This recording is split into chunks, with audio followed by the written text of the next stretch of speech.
línea de fuego. Yo tengo fe que tú estás a mi lado y no me detendré. Que pase lo que pase, que ya lo sé. Yo sé que aunque vengan los vientos no van a volcar mi barca.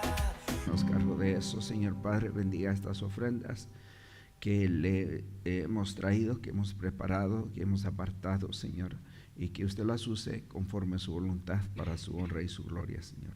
En el nombre de Jesús, amén. Podemos pasar ahorita, ya está el botecito ahí atrás, ahí pueden poner sus ofrendas mientras nos acomodamos aquí. Bienvenidos cada uno de vosotros a Iglesia La Esperanza. Mucho gusto que están por acá. Que la paz de Jesús esté con cada uno de ustedes. Hoy celebramos algo súper importante. Es una celebración que nunca termina, una celebración que siempre está presente en nuestras vidas. Hay 3 eventos que tomaron lugar de suma importancia que cambiaron el destino de toda la humanidad para siempre. Y nos haría bien no ignorarlos, porque depende de lo que usted crea y reciba o rechace, ese será su destino. Los 3 eventos son el nacimiento de Jesucristo, la muerte y resurrección. Estos 3 eventos, hoy solo compartiré sobre la muerte y la resurrección de Jesucristo nuestro Señor. Con esto dicho, compartiré de 1 Corintios capítulo 15 del versículo 1 al 6. Y voy a leerlo ahí. Pablo está hablando a la iglesia de Corinto, porque en la iglesia de Corinto había unas personas que decían que no hay resurrección. Creían en Jesús, pero esto es interesante, pero no creían en la resurrección. Entonces están creyendo en un Salvador muerto que no ha resucitado, y eso de nada nos sirve.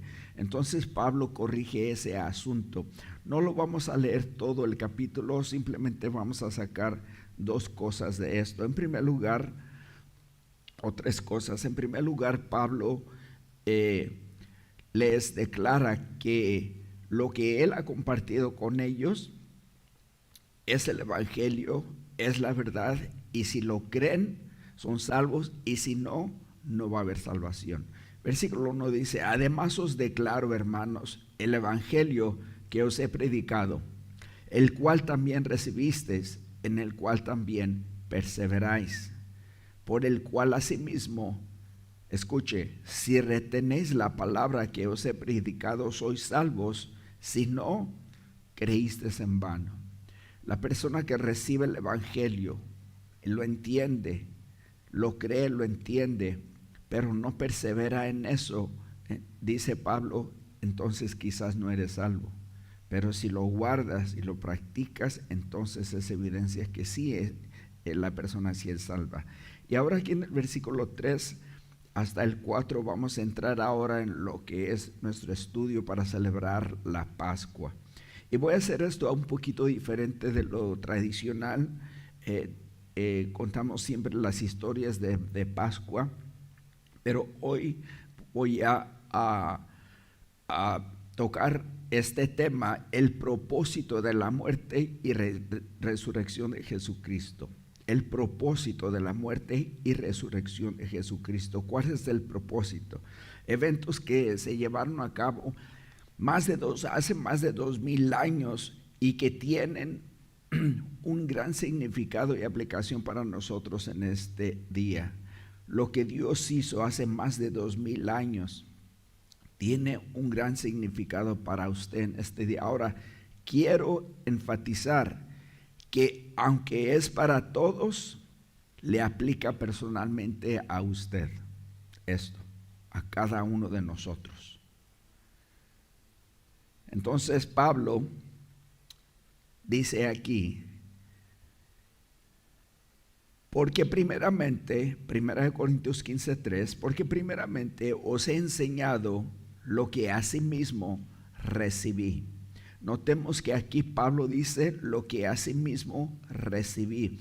Es una revelación divina, no ideas de hombre. Es algo que él recibió. Ahí en la 2 Timoteo 3:16 dice: Toda la escritura es inspirada por Dios y útil para enseñar, para redarguir, para corregir, para instruir en justicia. Pero notemos, toda la escritura es inspirada por Dios. ¿Cuántos creen eso? ¿Cuántos creen que la palabra es inspirada por Dios? No son ideas de hombres. Ningún hombre puede cambiar a otro hombre, sino el Espíritu de Dios. Luego después Pablo nos cuenta el mensaje que él recibió, el mensaje que él compartió, y viene siendo esto: que Cristo murió por nuestros pecados conforme a las Escrituras. Lo primero que quiero establecer aquí, que va de la mano de lo que acabo de decir, es de que Pablo lo recibió, y esto es conforme a las Escrituras. Si usted no cree que la Biblia es la palabra de Dios, entonces de nada le sirve escuchar. Si usted cree que la palabra del Señor es la verdad, usted va a ser una persona muy bendecida. Deje regreso un poquito en lo que acabo de decir. La fe viene por el oír, y el oír por la palabra de Dios. Dije, de nada le va a servir escuchar. Lo que quiero decir es de que si no lo cree, no le va a hacer provecho. Así es. Entonces Pablo dice: yo recibí este mensaje, que Cristo murió por nuestros pecados conforme a las Escrituras. Ahora, para poder nosotros apreciar y entender el propósito de la muerte de Jesús, veamos lo que la Biblia dice sobre el estado espiritual en que se encuentra la humanidad, cada uno de nosotros. Pongamos atención.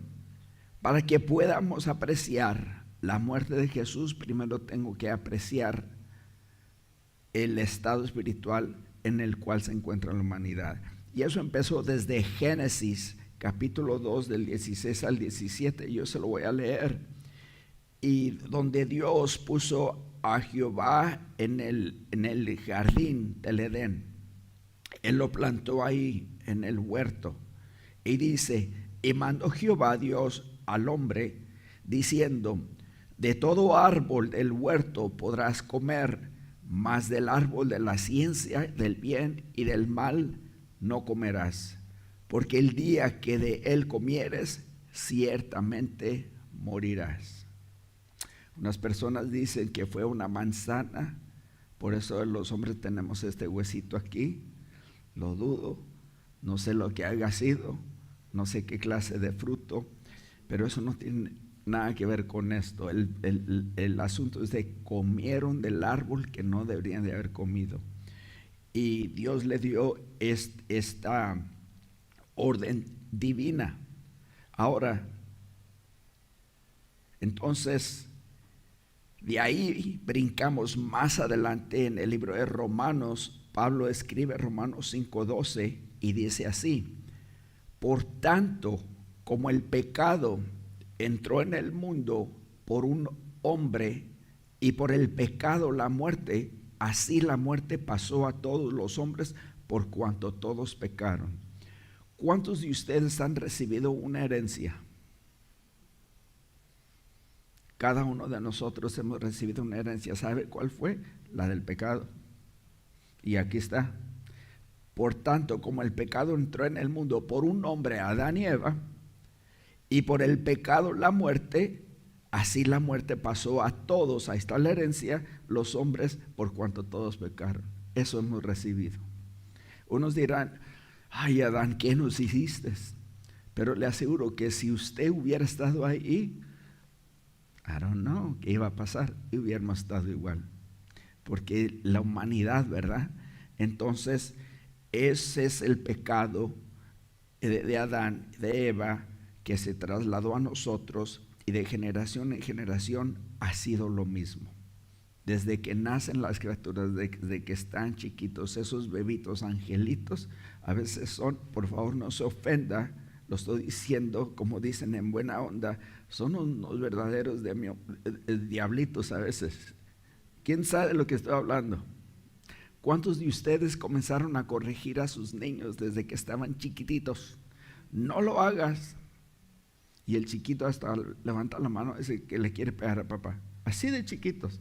Ahí está la naturaleza de un bebé humano en un estado caído en el pecado. No estoy diciendo que un bebé no va al cielo, porque ese es otro tema para otro día, pero el punto es la herencia que hemos recibido, ¿verdad? La condición pecaminosa del humano. Y luego después nos vamos un poquito más atrás de Romanos 3, 10 y 12 dice: como está escrito, no hay justo ni aun uno, no hay quien entienda, no hay quien busque a Dios.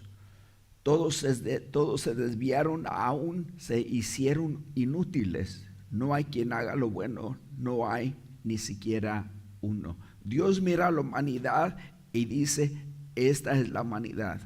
No hay ninguno justo.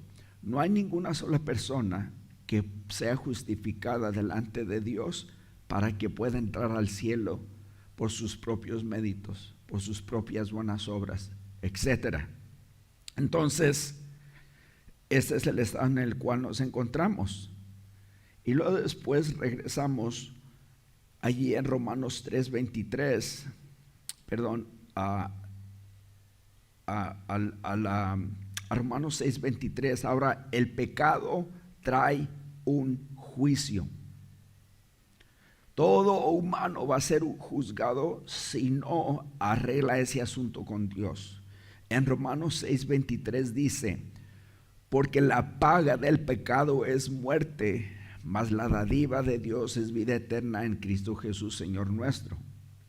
El pecado lleva ese precio, la muerte. El libro de Ezequiel dice: el alma que pecare ciertamente morirá. Entonces, este es un verdadero problema que tenemos aquí, de que la humanidad es pecaminosa y va a ser juzgada un día. Y en Apocalipsis 20 del versículo 15 dice: y el que no se halló escrito en el libro de la vida fue lanzado al lago de fuego. ¿Está escuchando? El que no se halló escrito en el libro de la vida fue lanzado al lago de fuego. Esas son malas noticias.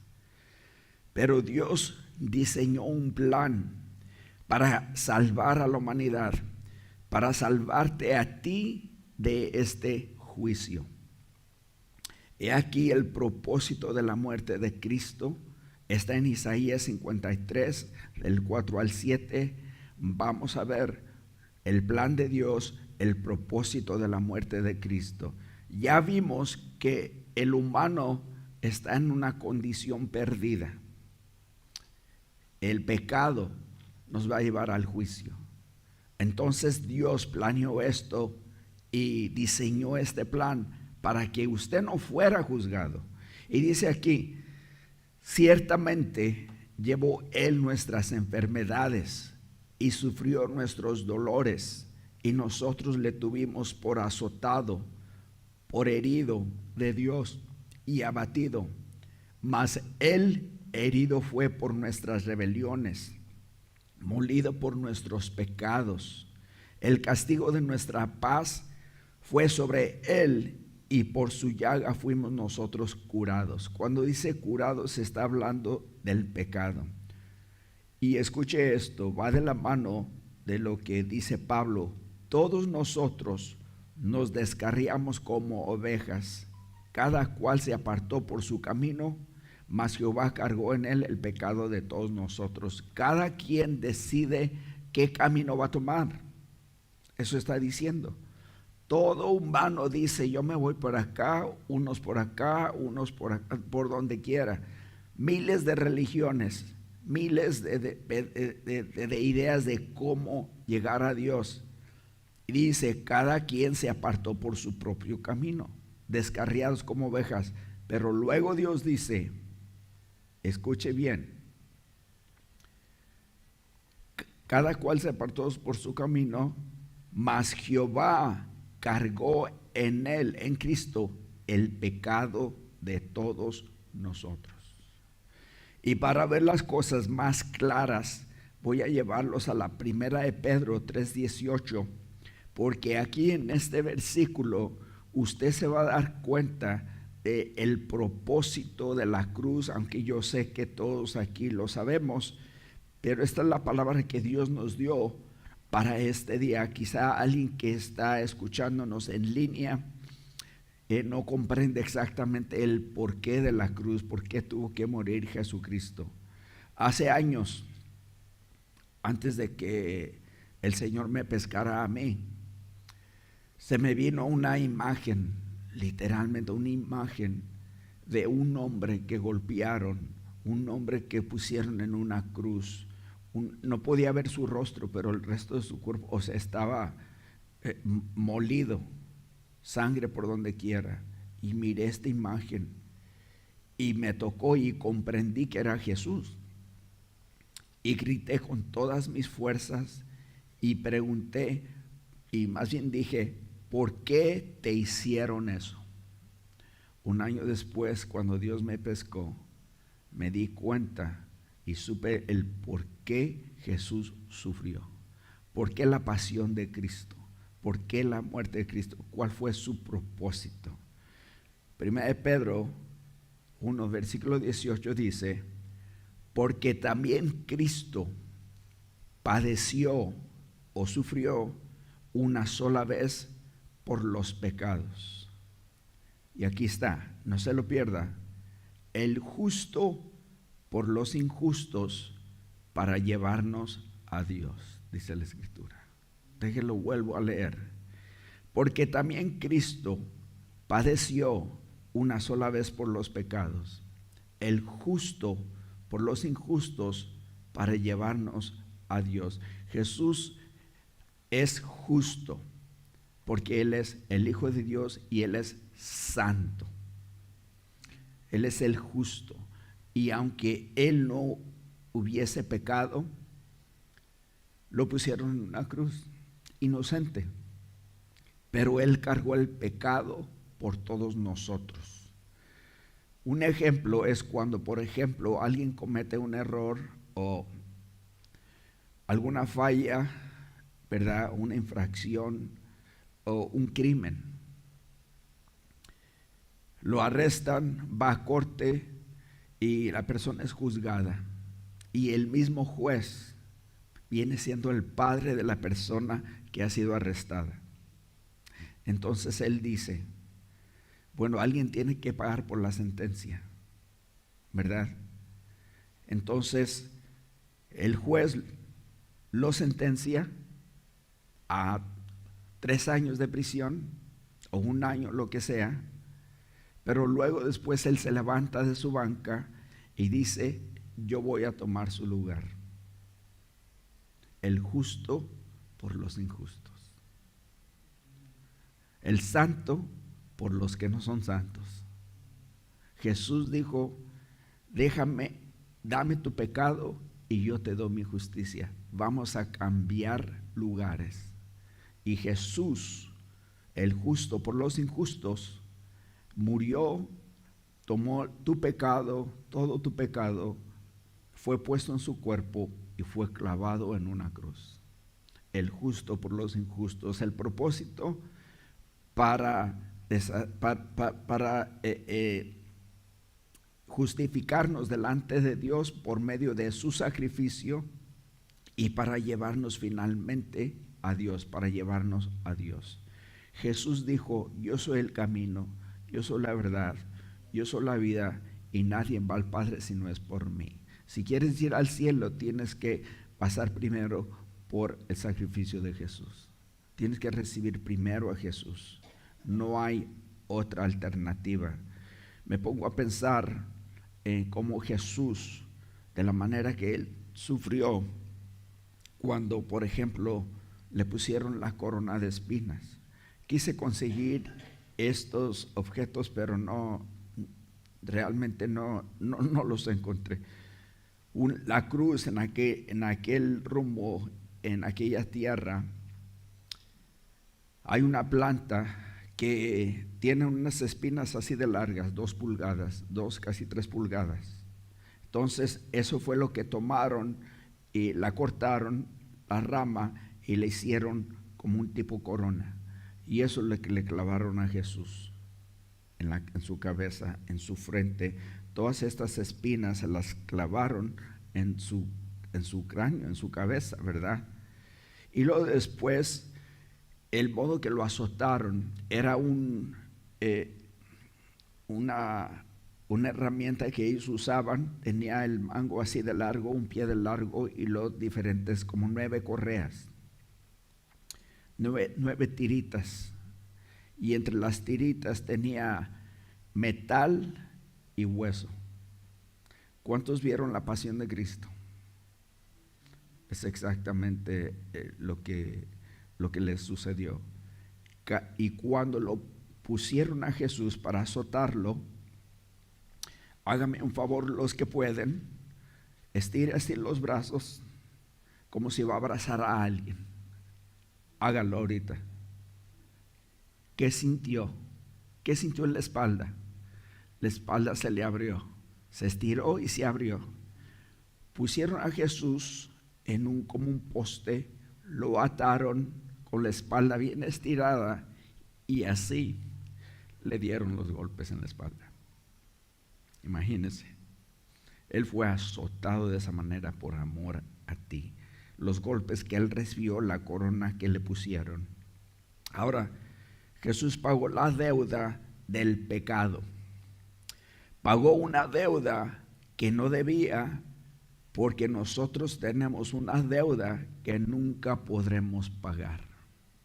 Escúcheme bien, Jesús pagó la deuda del pecado. Pagó una deuda que no debía, porque es justo, porque nosotros tenemos una deuda que nunca podremos pagar. El justo por los injustos. Lo hizo porque te ama. Ahí en Apocalipsis capítulo 1 versículo 5 dice: al que nos amó y nos lavó de nuestros pecados con su sangre.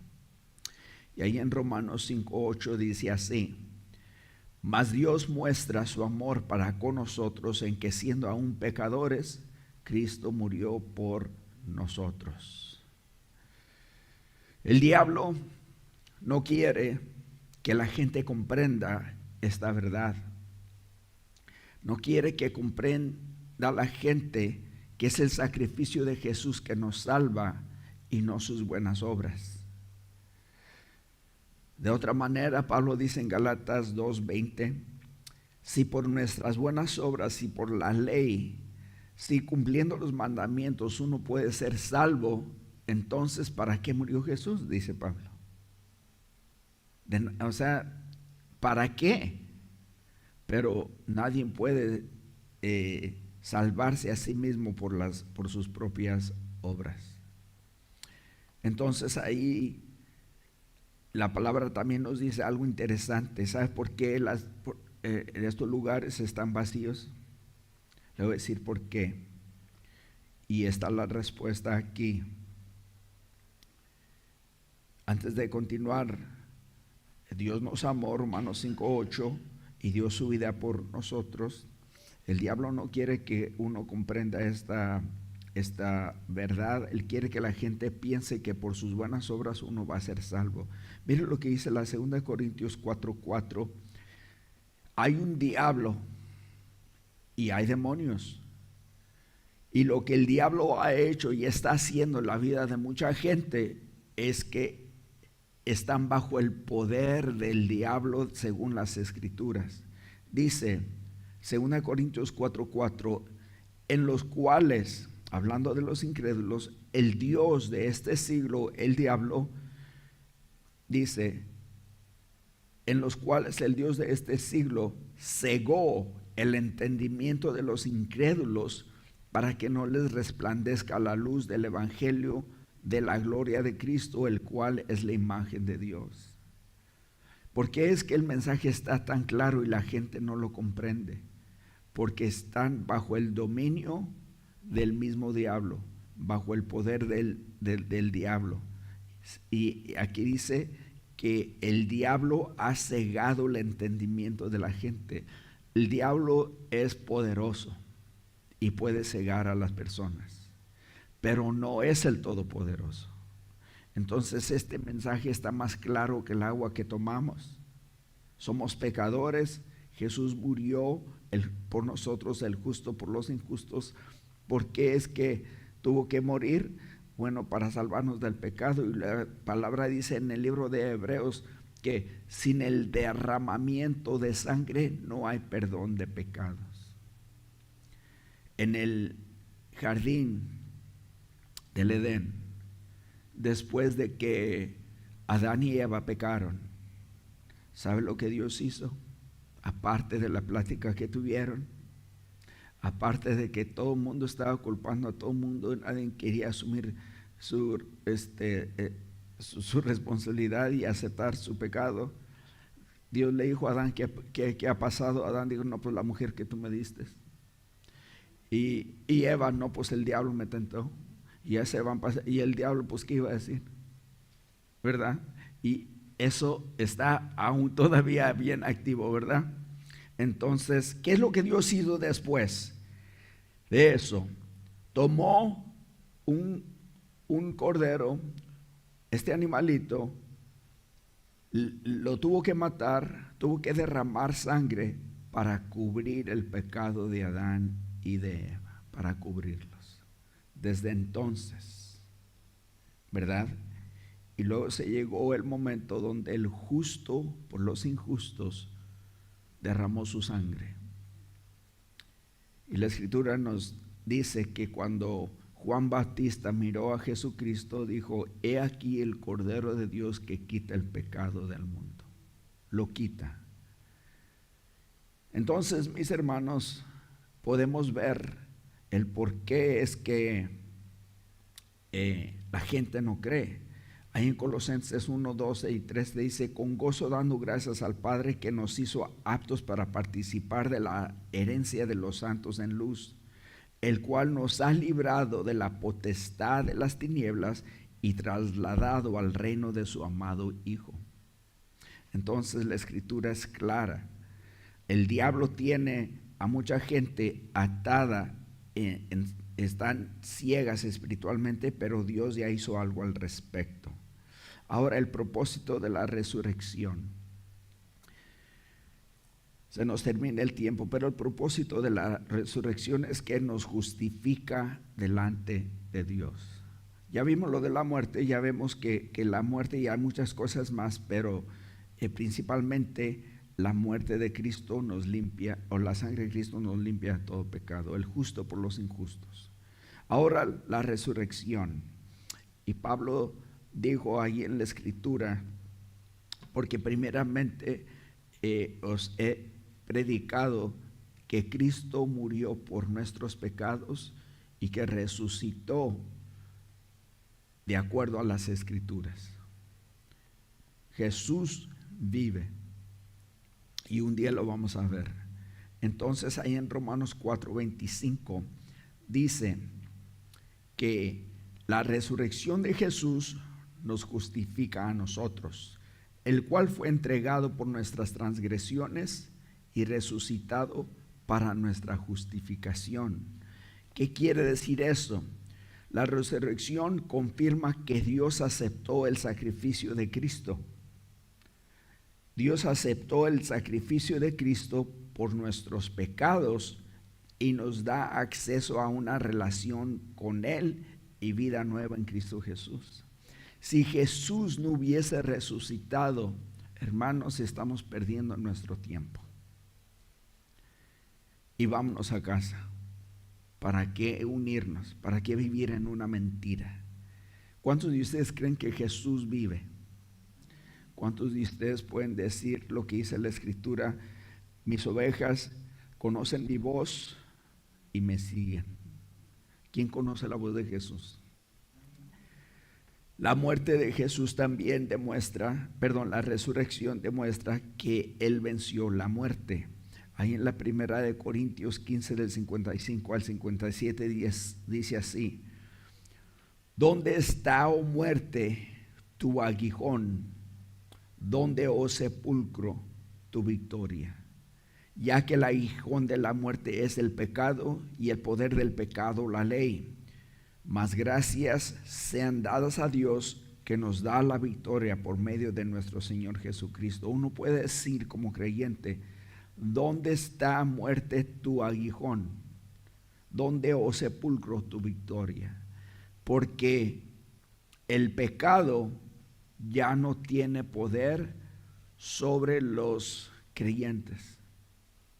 Nosotros estamos muertos a la ley. Déjele explico eso así en breve y ya estamos por terminar. La palabra del Señor dice que nosotros estamos muertos a la ley, los mandamientos de Dios, ¿verdad? Cuando un individuo, por ejemplo, un policía va siguiendo a una persona que acaba de robar un banco y el policía va detrás de él, ¿verdad? Van por las calles y todo, o sea, que vean las noticias, todos sabemos de lo que estamos hablando, todos los días salen estas cosas. Y finalmente esa persona se estampa en un árbol y se muere. Esa persona ya murió. Entonces el oficial ya no puede arrestarlo, ya no puede llevarlo a la cárcel, ya la ley no tiene poder sobre esta persona porque está muerta, ya no aplica a él la ley. Es lo mismo con nosotros, escúcheme bien. El que está justificado por Cristo Jesús, estamos muertos a la ley y a la ley no aplica a nosotros porque somos justificados en Cristo Jesús. El justo por los injustos. Jesús ya pagó por el pecado en la cruz del Calvario con su propia vida. Entonces la resurrección demuestra que Jesús ha tenido poder sobre la muerte. Y si Jesús ha tenido poder sobre la muerte, también todo cristiano puede decir: yo tengo poder sobre la muerte. Yo sé a dónde voy. El día que yo me muera, yo sé a dónde voy. Yo he ido a muchos entierros de creyentes y no creyentes. Los no creyentes se arrojan casi allí ¿cómo se llama? Donde escarban, a la tumba ahí, y no están llorando sin consuelo. Nosotros los creyentes nos dolemos, lloramos, pero tenemos consuelo y tenemos esperanza. Y las personas que no conocen a Jesús piensan que este es el fin. No hay más vida después de esto. Pero aunque practican religión, no tienen esperanza, porque no tienen a Jesús, de acuerdo a las Escrituras. Entonces vemos también aquí la Escritura, que hay en la primera de Pedro, que es una esperanza viva. Primera de Pedro 1:3 dice: bendito el Dios y Padre de nuestro Señor Jesucristo, que según su grande misericordia nos hizo renacer para una esperanza viva. Tenemos una esperanza viva, dice, por la resurrección de Jesucristo de los muertos, para una herencia incorruptible, incontaminada, inmarcesible, reservada en los cielos para vosotros. Y esta herencia no se va a echar a perder, mis hermanos, y nadie va a pelear por ella. ¿Cuántos han visto casos de que los padres le dejaron una herencia a un hermano y los otros hermanos se lo quieren comer como buitres? No, esto es mío, no, pero papá me lo dejó, y así. Eso no va a existir en el cielo, ¿verdad? Cada creyente tiene su herencia con Cristo Jesús. Y para finalizar, la resurrección, el propósito es para confirmar que Jesús sí es el Hijo de Dios. Ahí en Romanos 1:4 dice que fue declarado Hijo de Dios con poder según el Espíritu de santidad por la resurrección de entre los muertos. Jesús dijo: destruid este templo y en 3 días lo levantaré. Cuando Jesús se levantó de los muertos, Él comprobó una vez por todas que es Dios y es el Hijo de Dios. Es el único que puede vencer la muerte. Y dice la Escritura aquí también, para cerrar, Apocalipsis 21, 1 al 5. Quiero leerle esta promesa tan hermosa, tan linda. Apocalipsis 21 del 3 hasta el 5 voy a leer. Y oí una gran voz del cielo que decía: He aquí el tabernáculo de Dios con los hombres. Él morará con ellos y ellos serán su pueblo. Y Dios mismo estará con ellos como su Dios. Esto es algo que viene en el futuro, hermano. Mire qué promesa. Enjugará Dios toda lágrima de los ojos de ellos, porque en este mundo ha habido muchas lágrimas. ¿Cuántos de ustedes han llorado? ¿Se han sufrido? Han derramado muchas lágrimas. Que si pusiéramos todas las lágrimas que usted ha llorado en toda su vida, se iban a llenar vasos y vasos de lágrimas. Enjuagará entonces Dios toda lágrima de los ojos de ellos y ya no habrá muerte. ¿Cuánta muerte ha traído esta pandemia? Yo perdí 5 amigos en esta pandemia, 6 para ser exacto. Ni habrá más llanto, ni clamor, ni dolor, porque las primeras cosas pasaron. El que estaba sentado en el trono dijo: He aquí yo hago nuevas todas las cosas. Y me dijo: Escribe, porque estas palabras son fieles y verdaderas. Le voy a pedir acá a los que pasen aquí enfrente. Vamos a tomar la Santa Cena, pero quiero que usted analice esto. Esto es lo que trae la resurrección de Jesucristo. Si Jesús no ha resucitado, estas promesas no son válidas para absolutamente nada. Si Jesús no ha resucitado, entonces estamos adorando y alabando a un Salvador muerto. Ya nada se puede hacer. Imagínese que una persona que puede firmar un documento para que suelten libre a una persona antes de que lo sentencien. Y hay una persona que puede firmar un documento para que esa persona salga libre. Llegan y tocan la puerta. Está el señor Porfirio Ramírez, el alcalde, y me puede firmar este documento para que mi hijo salga libre. La persona que contesta le dice: él estaba presto y esperándolos, pero estaba tan enfermo que falleció anoche. No se firma el documento y la persona la mandan a la cárcel. Si Jesús no ha resucitado, todo esto es en vano, mis hermanos. Pero Jesús sí ha resucitado. ¿Cuántos le dan gloria al Señor por eso? Antes de tomar la Santa Cena, quisiera yo hacer una pregunta. Quizá tú nunca has recibido a Jesús. Quizás hoy sería tu primer día, tu primera vez que recibas a Jesús. Pero quiero que analices todo esto. Jesús dio su vida por ti, el justo por el injusto, y resucitó para justificarnos, para tener vida eterna. Y lo único que Dios pide es que creas en Él, que te arrepientas y que lo recibas. Si tú nunca has hecho eso, este sería un buen momento. ¿Por qué no inclinamos los rostros mientras que yo oro y le pido